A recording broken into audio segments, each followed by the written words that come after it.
મિત્ર, કહેવાય છે ને કે જીવનમાં જે ભૂલો થાય ને એ ભૂલોમાંથી શીખીને તમે તેને નિસરણી બનાવશો ને તો ચોક્કસથી આગળ આવશો.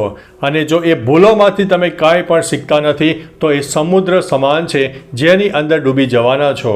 હવે તમારે નિસરણી રૂપે ચડવું છે કે સમુદ્રમાં ડૂબી જવું છે એ તમારા ઉપર નિર્ભર છે. નમસ્કાર મિત્રો, આપની સાથે હું છું પિનલગીરી ગોસ્વામી. વાત છે એવા એક પ્રખ્યાત ડૉક્ટરની કે જે મોટી હોસ્પિટલ ચલાવતા હતા. એક દિવસ એક ભયાનક એક્સિડન્ટનો કેસ આવે છે અને એક્સિડન્ટનો કેસ આવે છે ત્યારે સ્ટ્રેચર ઉપર વ્યક્તિને ઓપરેશન થિયેટરમાં લઈ જવામાં આવે છે. જ્યારે ડૉક્ટર એ વ્યક્તિનો ચહેરો જુએ છે ત્યારે તમામ સ્ટાફને તાત્કાલિક બોલાવે છે અને કહે છે કે આ વ્યક્તિની જે કંઈ ટ્રીટમેન્ટ કરવાની થાય તે કરજો, તેમની પાસેથી એક પણ રૂપિયો લેવાનો નથી અને આ વ્યક્તિની પાછળ તનતોડ મહેનત કરીને તેની સેવા કરજો અને આ વ્યક્તિને જરૂર પડે તો અન્ય ડૉક્ટરોને પણ બોલાવજો, પરંતુ આ વ્યક્તિને આપણે સાજો કરવાનો પ્રયત્ન ખૂબ જ કરવો છે.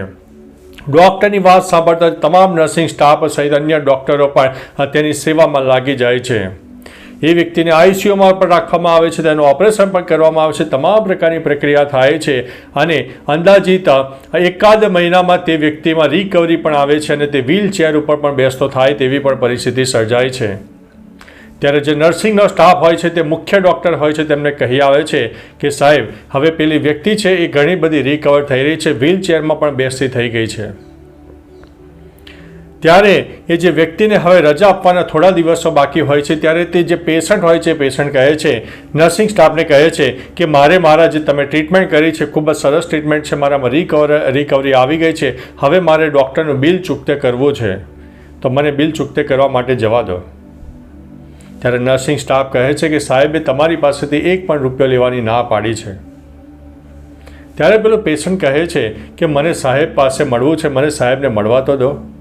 ત્યારે જે નર્સિંગ સ્ટાફ હોય છે ડૉક્ટર પાસે જાય છે, તેમની કેબિનમાં જાય છે અને કહે છે કે સાહેબજી, તમને પેશન્ટ મળવા માગે છે, એ બિલ ચૂકતે કરવા માગે છે.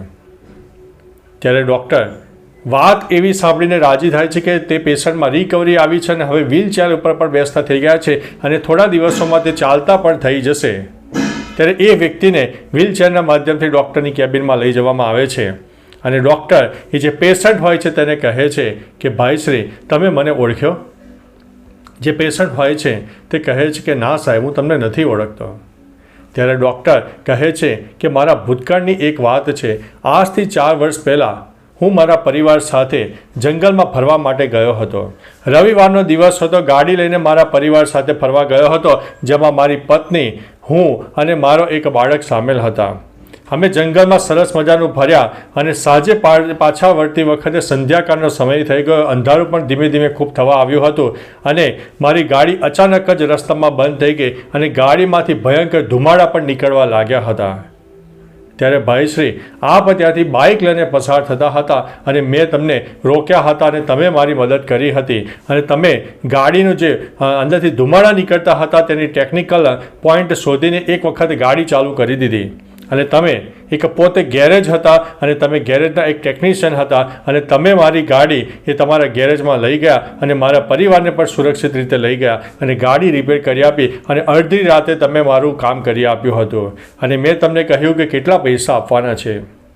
ત્યારે તમે એક જવાબ આપ્યો હતો કે સાહેબશ્રી, મારા જીવનમાં સિદ્ધાંત છે કે જ્યારે પણ કોઈ વ્યક્તિ મુશ્કેલીમાં હોય ને ત્યારે હું એક પણ પૈસો લેતો નથી અને સાહેબ, તમે પણ જીવનમાં આ યાદ રાખજો કે જ્યારે કોઈ પણ વ્યક્તિ ભયંકર મુશ્કેલીમાં હોય ને ત્યારે તેની પાસેથી પૈસાની આશા, તેની પાસેથી કમાવાની આશા ન રાખશો.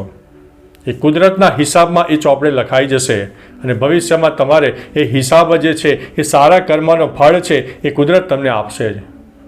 એ ડૉક્ટર કહે છે કે તમે કદાચ મને નહીં ઓળખતા હોય, મારી પોસ્ટ ખબર નહીં હોય, કારણ કે મેં તમને જણાવ્યું જ નહોતું કે હું ડૉક્ટર છું, પરંતુ તમે મારી મદદ કરી હતી અને આજે એ હિસાબ મારે કુદરતના ચોપડે જે જમા બોલતો હતો એ જમા થયેલા હિસાબનો આજે કુદરતે મારા હાથે જે હિસાબ પૂર્ણ કર્યો છે અને આજે હું તમારી મદદે આવ્યો છું.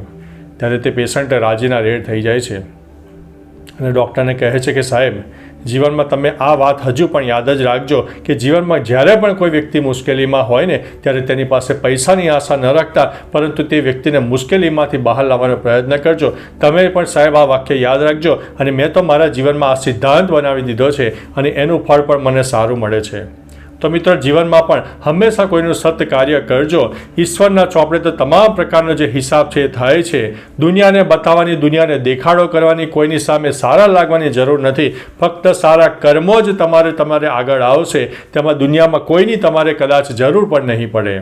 તો મિત્રો આશા છે કે આ મોટિવેશનલ સ્ટોરી તમને પસંદ આવી હશે. સ્ટોરી પસંદ આવી હોય તો સ્ટોરીને લાઇક કરવાનું, શેર કરવાનું ભૂલતા નહીં. આપણે ફરીથી એક નવી સ્ટોરી લઈને મળતા રહીશું. ત્યાં સુધી અમને રજા આપશો. નમસ્તે.